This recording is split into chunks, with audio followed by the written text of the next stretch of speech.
Nightmaaron, and welcome back to the letter.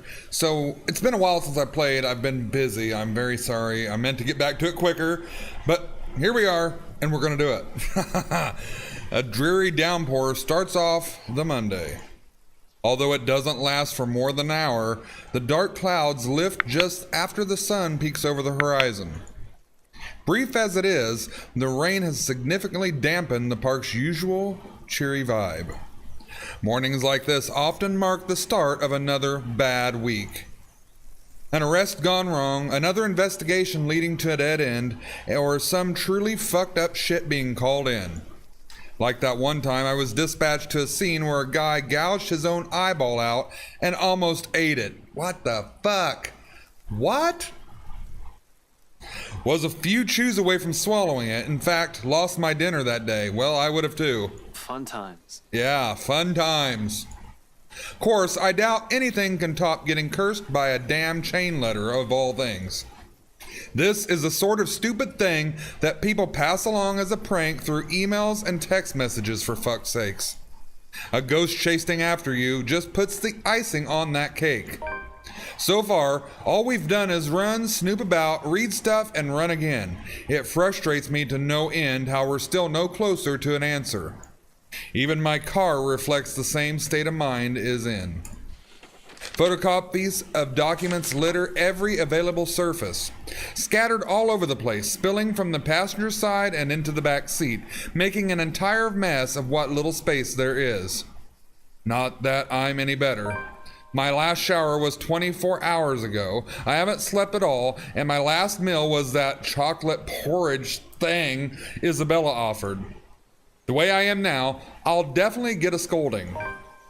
Rebecca will give me an awful earful. An awful? I added a word.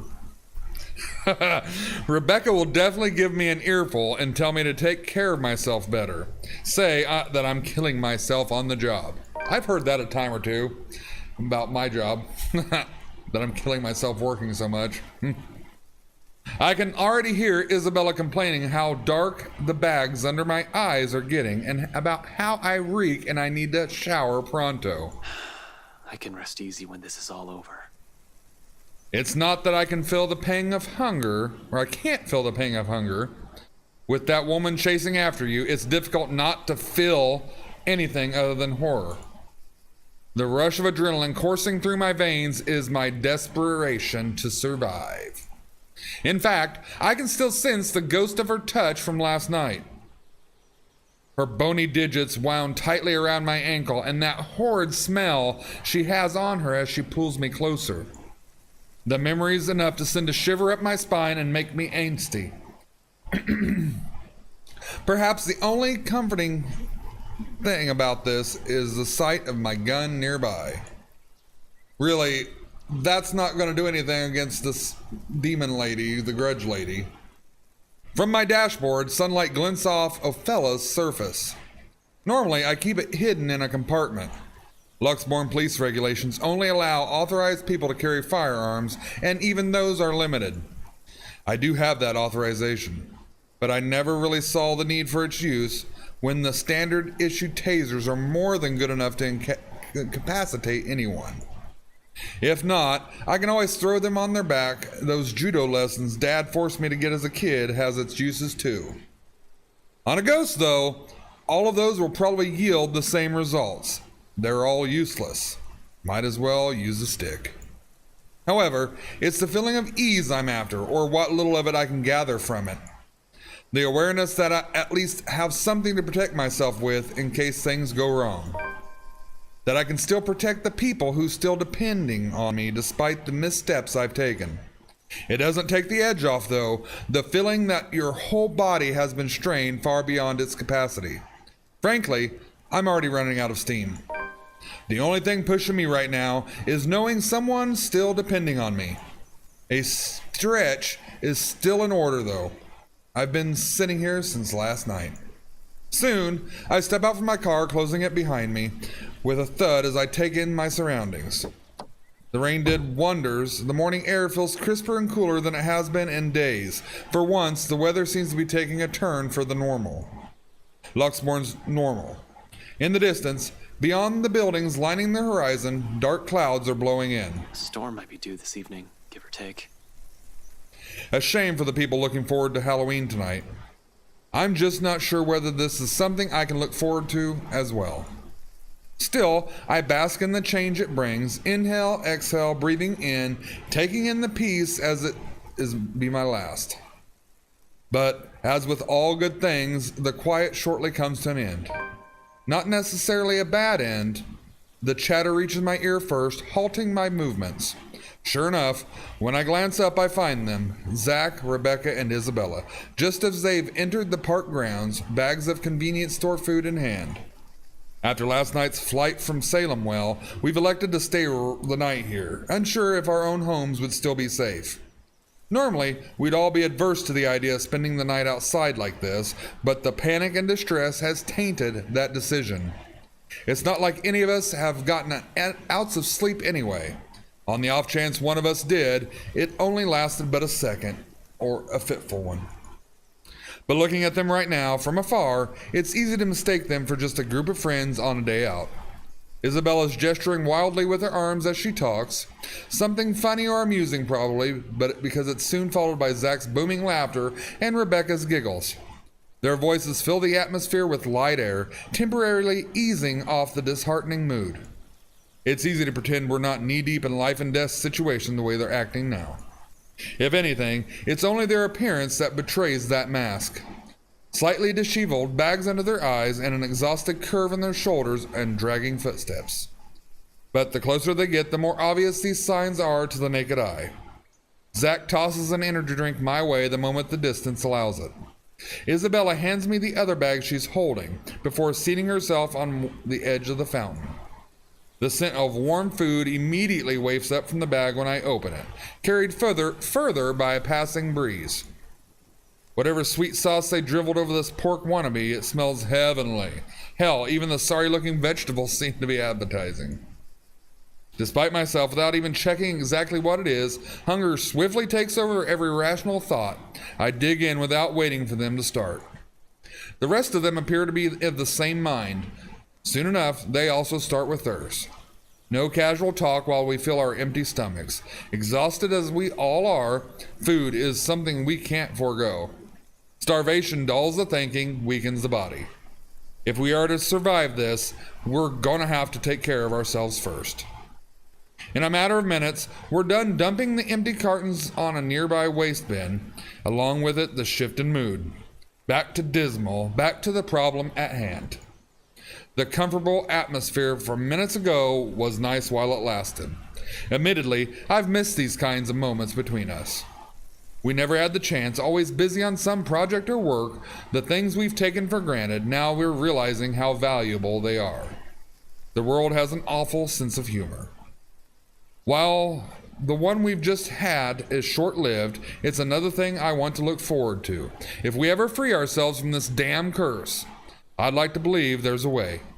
For now, we just have to focus on the present. This. Dead people. The letter. The curse. It's not simple to bring these up, but necessary.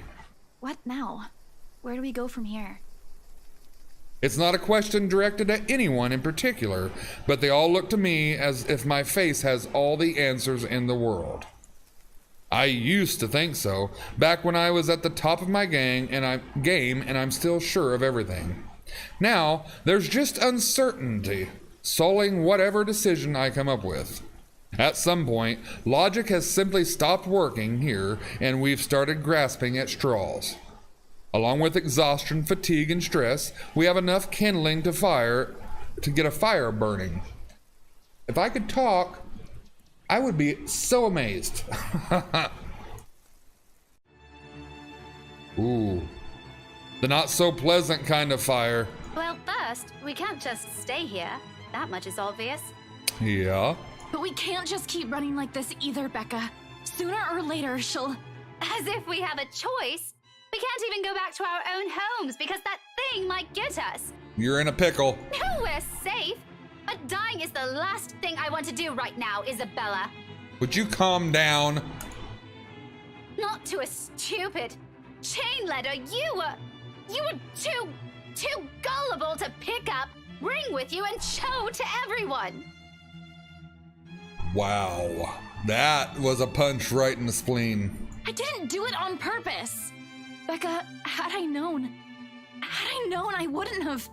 Hey, you two. None of us want to die to this. Just calm down. We ain't getting anywhere shouting at each other. Whose side are you on, Zachary? No one's. But we can't just say it's her fault. She did warn us not to open it, and both you and Ashton... That doesn't exempt her from any blame. She's still largely responsible for it. Wow. When did this escalated quickly? And you're not? I didn't say that! Do you really think I don't blame myself for this as well? I tried to warn all of you. None of you listened. Now you're blaming me for something I kept telling you guys since day one? You're just as responsible for this as I am. So now you're throwing it back at us? We wouldn't even be having this problem if you're... Will you two cut it out? This ain't the place for I don't know, petty squabbles. Tell him, Zach. If you don't want to get caught in it, then stay out of this, Zachary. Oh no, Zach. Don't stop her. Let her say it. I'm sure she has plenty more to say.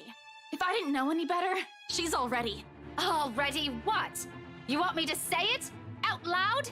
That I find you in this whole thing? All right, that's enough. Oof. Everyone, shut up. I got drawled in there real They all falter to silence at my words, and an awkward, stifling mood descends between us. I do not mean to shout, to snap at them, to add to that kindling. Not in a moment when anytime, anywhere, she might get to one of us. We're all in the same boat, yet here we are, playing the blame game. Little by little, we're falling apart, caving into the pressure to the bleak situation we're trapped in. Did that ghost mean for this to happen, to divide each of us so she can pick us off one by one right after? Who knows? Anything's possible now if her kind can exist. With the fire burning between us, rising as high as it does now, I'm afraid, deathly afraid, that the possibility might come sooner or later than I can figure all this out. Fuck, I still can't think straight. I can't even believe the next words coming out of my mouth, that out of everyone, I have to be the one saying these to them. This is more their forte than mine, keeping the peace, placating everyone, while I unintentionally aggravate people with badly chosen words. Funny how fast the tables have churned after just one unfortunate incident. How am I even supposed to cope? If we all want to get out of this mess in one piece, we're gonna have to cool our heads first. I agree. Before my own temper flares, I walk away and slide back into my car. If the door slams with more force than needed, I'd like to blame it on the pent-up anger boiling up in me. I'm not even sure what or who I am angry at. The ghost? At them? Or maybe myself for being this useless? Because despite none of them saying it, I know, God damn it, they're still counting on me. In spite of my failures, or every harsh word I've uttered, or how unbearable I can be as a friend, it's there when the tension after the argument finally breaks, and one by one they follow me and get in the car. It is in concerned glances they shoot my way when I start the engine without a word and drive off. It's in their silence, a heavy gift, their unwavering trust. Yet, it's the one I'm more willing to carry, even though my exhaustion, if only to keep them safe. In this city of 68,000 strangers, they're the ones I have left. Okay, let's look at our relationship things. So Isabella's almost fully high because we love Isabella. Hannah's on the edge. Zachary's completely full. Marianne's on the edge. Rebecca is dwindling down. We don't like Ashton at all. And we don't like Ashton at all. What am I talking about? I am Ashton! We don't like Luke at all is what I meant to say. Though in all seriousness, a good rest is still our best bet for now. Thinking with an exhausted brain is almost as good as running around in circles. We might as well just throw ourselves at the ghost and be done with this. The local Irish pub may not be the best place to hang around when one hasn't slept a wink or when you're stressed, More often than not, it's loud. Sometimes the music played by drunkards grates the ears and the whole place smells like piss on a bad day. All in all, it's the very definition of the last place I'll hang around after a wakeful night, but it's safe. Or as safe as it can be with G's security watching the place. Makes it easy to find help in case you find yourself in a tight spot. The place being owned by a person I've implicitly placed my trust on provides some semblance of comfort too. Gregor, the bartender G, or just G to his regular patrons, might be rough around the edges, but sometimes a bit too gruff for a man serving drinks behind a counter, but he belongs to the good folk of this city. If there's anyone in this place that I can rely on to look after people of importance to me, it's probably him. He means well, surprisingly, despite his surly demeanor, cares to some extent for people he'll likely only see once or twice a week or on a bad day. Not the best job in the world, in my opinion, but that's exactly it, isn't it? In wine, there's truth. Alcohol, in this case. It loosens the tongue, forces one to let his or her guard down. Whenever inhibitions anyone has, it all flies straight out the window after a few glasses.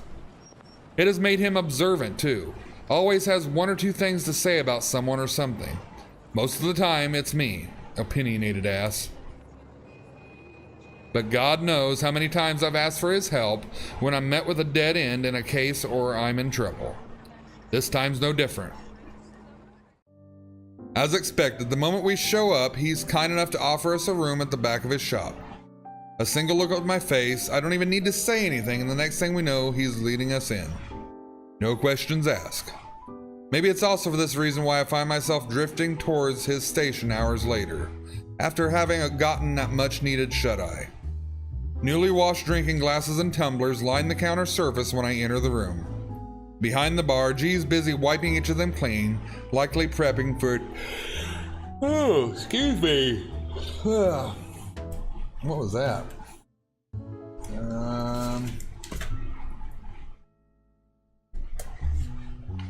Behind the bar, G's busy wiping each of them clean, likely preparing it for tonight's use. Briefly, he glances up at me once I claim one of the empty stools and grab a rocks glass sitting closest to my elbow.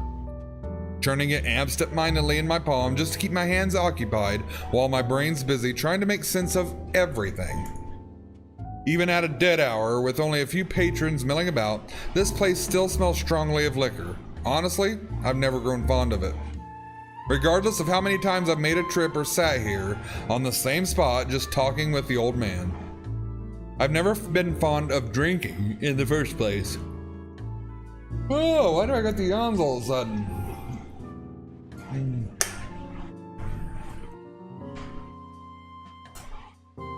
I've never been fond of drinking in the first place. Yet, oddly, it's the nasty odor of a brewery that helps me clear the mind this time. Along with the lack of the establishment's usual hubbub and the occasional clinking of glasses. Even more bizarre is that, through my lack of words, G doesn't say anything. Although it's clear from the way his mouth is curved up to a tight frown that he has questions, a bucket load of it, and he wisely keeps it shut.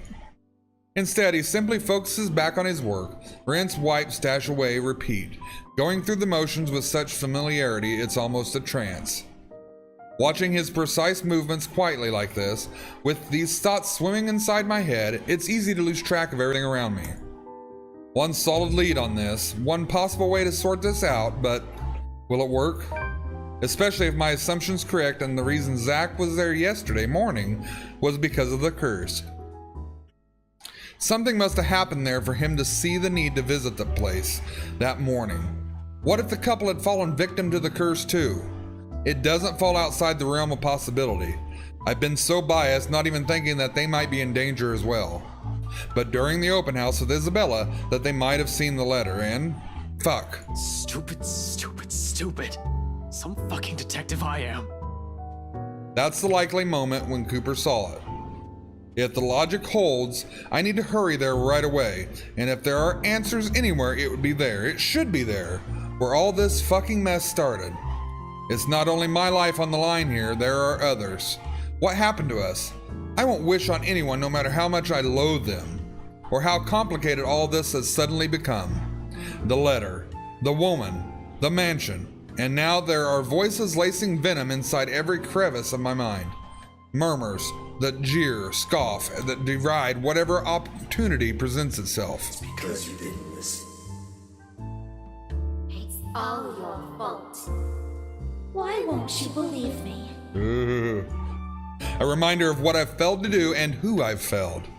At some point, they all begin to blur together, twining and coiling, every horrid image and memory of her seeking the forefront of my mind. No matter how much I refuse to remember the fear I've felt then, to push it as far back as I can, the visions come to me like a deluge. And before I know it, before I can drown, another voice pulls me out of it. Doing good there, boy? His hands on my shoulder, gripping it tightly and giving me a light shake. There's relief in his face when I finally look up at him, although his frown appears more distinct than the concern in his eyes. It's deeper now, married with worry and agitation. He does let go when I offer him a small nod, but the furrow between his eyebrows never leaves his face. He always has a knack for reading people, after all, even when someone who can be as closed off or distant like me. In all the time I've spent in the force, there's only one person who's as keen as this old guy, the chief. Funny and weird to some degree. I've pointed out to him so many times before how much they look alike, only for the observation to be brushed off with a vehement tone. I never brought it up after the third time, out of respect for the guy. Whatever it is, it's clearly something he doesn't want to talk about. Why push, right? However, during times like this, it's impossible for the thought not to come up. He even has the glare down pat. Under his wordless scrutiny, I feel like a damn rookie again. You're looking a bit green. Sure you got plenty of rest back there? You were only out for an hour or two. Wouldn't hurt to try and get some sleep. I'll keep an eye out. No need. Don't worry about me. I won't be able to get some sleep anyway. Not with her face still a clear picture in my head, no. I heard that from you before. Not buying it. What's the story this time? This as bad as that case with the guy who ate his own eyeball? I wish it were. Jesus, stop reminding me. I hated that case. If I didn't know any better, I'd say you get a kick out of telling people about it. It's useful, you know, for blokes who don't know their limits. Sends them right out the door after I start with a description. Or was it the part when the poor schmuck gouged his eyes out? Nasty, awful, icky stuff, and it gets the job done. Like I said, useful. Don't even need to call security these days if I want to kick someone out. Anyway, pretty sure that pales in comparison to whatever this is now. I haven't seen you this stressed out since I closed that case. The one from 10 years ago with your professor friend. Abigail and her team weren't able to solve that one, G. No one has been able to. It just went cold.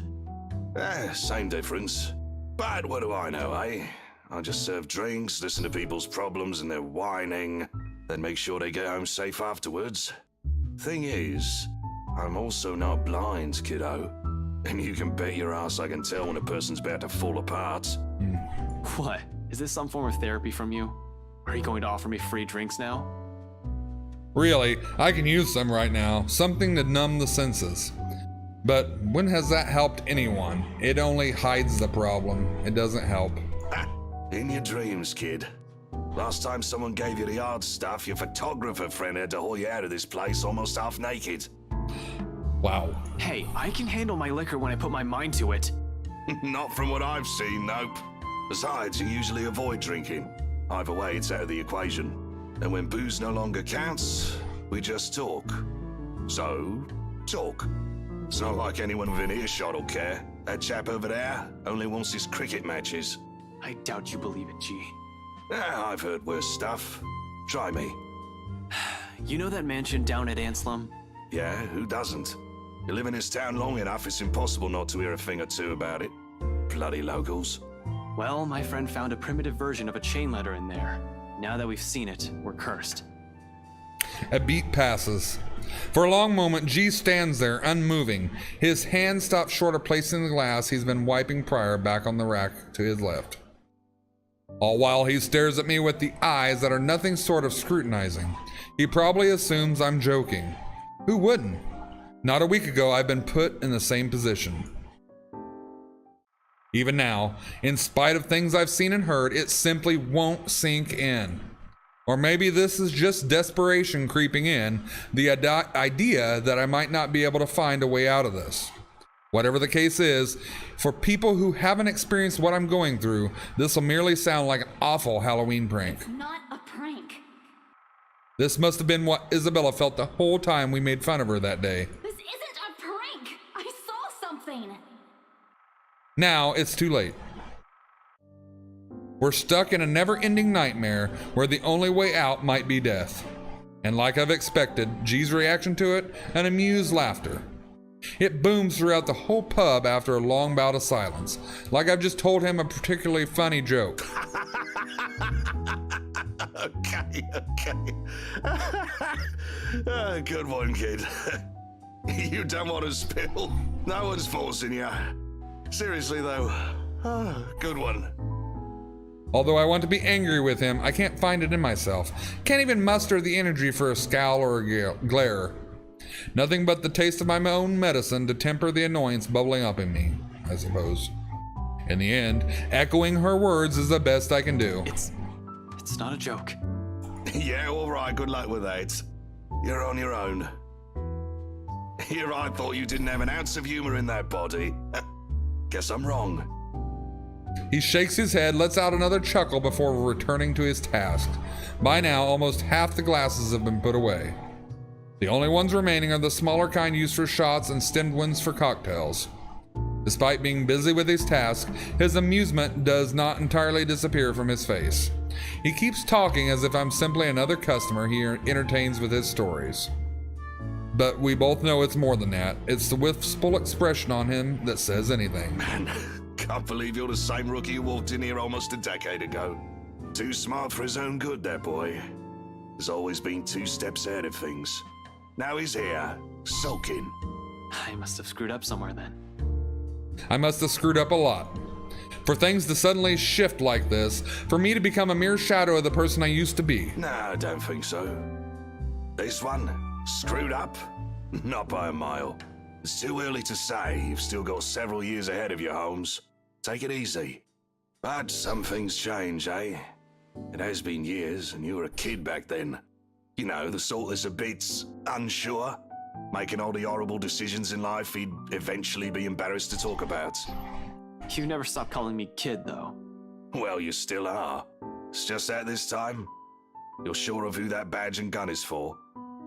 What was it you police types usually say? To protect and serve, yeah? A significant pause follows at its heels. From both of us, as he allows its meaning to sink in and spurs something in me, stirring a feeling both heavy and forceful, but not completely unwelcome. Familiar. Though before I can even clarify what he's trying to imply or gather my thoughts on the matter, G turns away to begin his work on the silverwares. He'll need those too. Once more of his patrons come in for lunch. Slow and easy. A sharp contrast with the strained air we've been wading through these past weeks. A fleeting moment, but I allow myself to relish, if only of its absence lately. The way things are now, this is almost a gift. So when it all ends, the loud shuffling of foot from the adjacent hallway, a sigh is all that leaves me. There's no need for me to look up to know who it is. Zach's treads alone are telling there's always a weighted set to them. Steps that are taken with lazy cadence. Like he's always trying to make himself smaller, less conspicuous than he actually is. In a place he's unfamiliar with, he also tends to linger and stand awkwardly at its sides, as if he's too afraid to break something. That, or he's waiting for permission of some kind. Either way, he's never been the kind to barrel head first into a forego curtsy despite appearances. I fucked that up, didn't I? Man, you know, I could talk really good a long time ago, but now as I'm getting older, my English is terrible, apparently. I just suck. Much like how Rebecca's mother's henning bellies her fiery temperament, or Isabella's rare displays of maturity appears at odds with her youth. There have been a lot of things in my life, it seems, more so from people I've grown closer to over the years. Walking contradictions we all are. It's a wonder how we ended up as friends in the first place. But maybe that's also exactly why. To some extent, there's still an understanding in there, and knowing that no matter how long you've been together, or how familiar you are with a person's habits, or how many lifetimes there might be for all of you, one can never fully know a person. Sometimes it works because they merely choose to stay. Sometimes it's as simple as somebody extending a hand for an apology, regardless of every hurtful word said.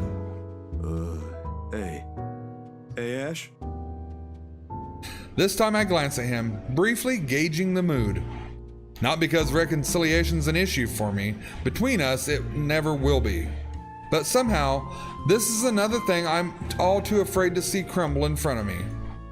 One wrong word, if this is going to be an end to another argument, we might as well stop early as now. There's another long pause from him, during which he can't seem to figure out what to do with his hand. In the end, he chooses to stuff both in his pocket and trains his eye at the now empty space behind the counter. Without our notice, G has slipped back to the kitchen, leaving the only two of us and everything awkward in the world at the moment. Still, Zach trudges on, a hopeful tone slipping in his voice, simply because it's the only thing he knows to do. Did you, get any sleep? It's a start, at least, a stiff one, but a start. The least I can offer in return is the rare honesty. For a few hours, yeah. Curt, brisk, not an ounce of friendliness in it. In spite of it, Zach takes it as a sign. Relief washes over him as his shoulders relax and he releases a tense breath. Soon, he's closing the distance he has put between us and flops onto the chair to my right. I think the better question is if the dreams are pleasant. And for the record, no. Yeah, I know what you mean. I get those a lot. He shifts in his seat, coughs, drums his fingers on the counter for a short while, then falls silent. That's it. No apologies. Somehow that short exchange is all we need. The air changes again, much like everything we've known lately. Maybe not for the better, not yet. However, it's less suffocating, with less hostility and resentment. The kind where it's easy to pretend, easy to forget. Not that it's a thing that'll happen anytime soon, but one can dream. In a situation where death might come knocking at any time, it's these little hope we cling to. It's these little things we wish will happen again. I'm not an optimistic person by nature. Hopeful maybe, but never optimistic. Though I want to believe there's a way we'll live through this nightmare. It's just funny how it took all of this to spur kinds of thoughts in me. I can't even remember the last time something like this, or something like it has occurred to me. For some reason, after seeing one harrowing thing after another, I've simply forgotten. Why are you suddenly smiling like that? Huh? Oh, no, I was just thinking about something. Well, it better be something that'll get us out of this mess. What makes you think I know how to fix this? Until 2 days ago, I didn't even believe a word you guys have been telling me. Zach, I function better when I'm dealing with homicide cases. That's pretty sad. Hell, feel free to throw in the usual robbery and missing persons case into the mix. I don't care. Give me a few days and I'll give you a lead. This isn't how I operate. This isn't what I'm good at. For all you know, I might even end up getting us killed. I have no idea what I'm doing. Well, the fact that you're frustrated but still trying already means something, Ash. Besides, you don't make that face unless you already have an idea. It can't be any worse than this. Maybe. What's on your mind, Ash? There really is something about Z-Man. Between Rebecca and him, I tend to share with him things I won't normally say to the other. Unlike her, who pushes, sometimes with the same tendency as her moods, Zach has a strange tendency to ease people into telling him what he wants to know. Oftentimes, the question feels so subtle it catches me off guard, with less force and more forbearance. After all, out of everyone, he's the most grounded. Really, he's like the older brother I never had, the kind you can depend on when things go sour. The kind you tell things to simply because he'll listen, without forcing his own opinions on you. We still have one more lead we haven't checked. I'm I'm gonna look into it tonight. It doesn't take him long to put two and two together, and his calm expression abruptly dissolves to worry the second he realizes what I meant. We've already examined the letter, read through piles of documents. There's really only one we haven't given a once-over: the mansion. Of course, Zach may not be the kind to push, but that doesn't mean he agrees with everything that comes out of my mouth. It's his way of keeping me steady and on my feet through the years. Hold on, didn't you tell me not to go in there? Whatever happened to stay away from Luke Wright? You're an unarmed civilian, Zach. And so? So, I want you to stay here and keep yourself safe. I probably won't take too long, but I don't know what might happen. I'm not even sure if I'll find something in there. G will keep an eye on you guys. If you need anything, if that woman shows up, just holler. He'll help out, no questions asked. You don't even need to explain anything. He's not willing to concede, not from the manner he grips his knees or the rigid set to his jaw. I'm going with you. You can't go in there alone, Ash. I heard something. The morning I was there, I heard someone scream, and then there was a woman crying, and I don't know what's going on inside that mansion, but I am telling you, you shouldn't face whatever's inside alone. Before I can stop myself, a heavy breath escapes my mouth. It's one of those times again where Zach means well, but he's completely missing the point I'm trying to make. When things take a turn for this, when he gets in a mood like this, he's almost as headstrong as Isabella. How and where do I even start? Excuse me, iCloud. Nobody asked you. I'd feel better if I didn't have to worry about you. You'll only get in the way. I don't want to say you'll only get in the way because that sounds kind of hurtful. There's only two ways this will end. I agree with him and take him with me, or I agree with him and drop the idea altogether. Neither appeals more than the other, especially when we're all desperate for answers and a way out. If all it'll take is a little more honesty to make him drop this harebrained idea, so Look, be it. Ben, bro, Z-Man, Zach, Zachary, listen. I know you only want to help. Like hell! This ain't just about helping, Ashton! You're throwing yourself in the thick of it, on your own! Was your fall last night really that bad? Did you hit your head hard? I honestly can't tell if you've gone stupid or just plain suicidal. My head's okay, Zach, but it won't stay that way if we don't do anything about this. Someone has to. Seriously, this is already a desperate move. The longer we dally, the faster we're losing our options. Do we even have one? Looking back at it, this whole business with the ghost seems perfectly set to drive us into a corner. Either until we lose our minds or she gets us. It's starting to feel as if there is an escape. We've already become her playthings in the second Isabella found that letter. That our lives are in her hands ticks me off big time, but the idea of watching the people I care about die hopelessly, more so, they're much safer here than with me. It's a selfish thought, I know, born out of fear. So in case things go awry, the very last thing I want to happen is for Zach to take the fall with me. I've already made enough mistakes. And that means it's just you. Just me. Suddenly, he clams up. Although his actions, the restless shift in his shoulders, his mouth pressing close into a tight line, and how he starts off in a quiet note, it all gives away his real thoughts, long before two words have even made it out of his mouth. I'm sure you already know about this. Maybe this is you trying to make amends, or whatever. I don't know. You're making your own decisions here. But if something happens to you, it'll be just that. There'll just be another dead body out there. Please, don't do something like this. Don't worry, I'm not stupid enough to get myself killed. But it doesn't matter. I just want things to go back to normal, Zach. We all do. Another dead air follows at the heels of that one admission. The meaning of my words, too heavy, too striking, it stuns us into another lull. Optimism aside, we're both aware that's impossible. We're going to have to deal with the trauma right after. There will be the images, the voices whispering in our heads, the foreboding feeling. The stench of blood, gore, and death trailing after us. We may survive this, but those things, they will remain in us for a long time. One does not survive something like this without it leaving something in you. Just the mere thought of what might come right after it makes me dread it. what this has changed in all of us. But I suppose that outcome is more acceptable than the lesser of the two evils. 3 hours. My head snaps up and I turn to him. Puzzled, he stares at his hands with thoughtful expression, brows furrowed in deep concentration, like he's trying to choose the right words to convey what he's about to say. 3 hours? For what? That's more than enough time to go there, to check things, like you said, and travel back here. If you don't show up here beyond that, I'm going after you. From his tone, it almost sounds like a warning. I'm sure it's not his intention.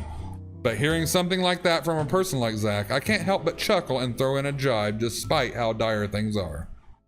Just like old times. Make that 4. What? You said you're just gonna check things. Why would you even need that long? Speed limit? I'm a ranked law enforcement officer, Zach. I'm supposed to set an example. I so wanna punch you right now. Of course, Zach never carries it out. In light moments like this, it's just how he is.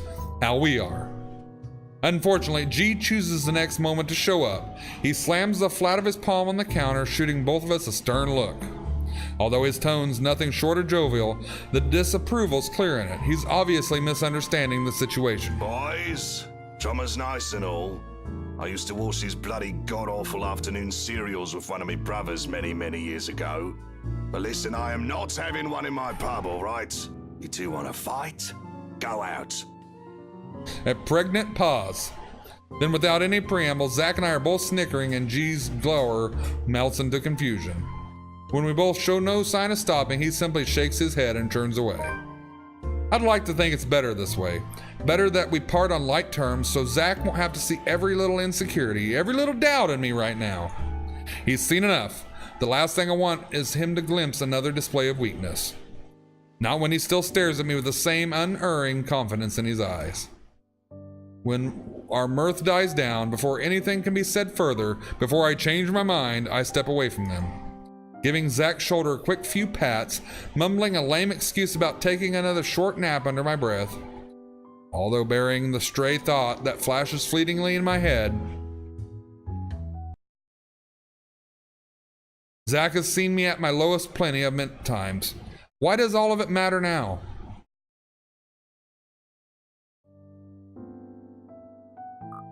Okay, we're gonna save here. And we're gonna cut this episode here. I think some shit's about to go down when we get to the mansion. I don't know if it's gonna be between Ashton and me, or like the security guard, his butler. I can't remember his butler's name. Darn it. I'll remember it. But yeah, I'm kind of curious where this is going. So, I don't know. I think something bad's gonna happen. It's gonna put us in a predicament where Ashton can either die or live, I think. Or maybe not, maybe he'll just die. I don't know. We're gonna find out though. So stay tuned for the next one. So be nice to one another and we'll meet in the next video. See you guys.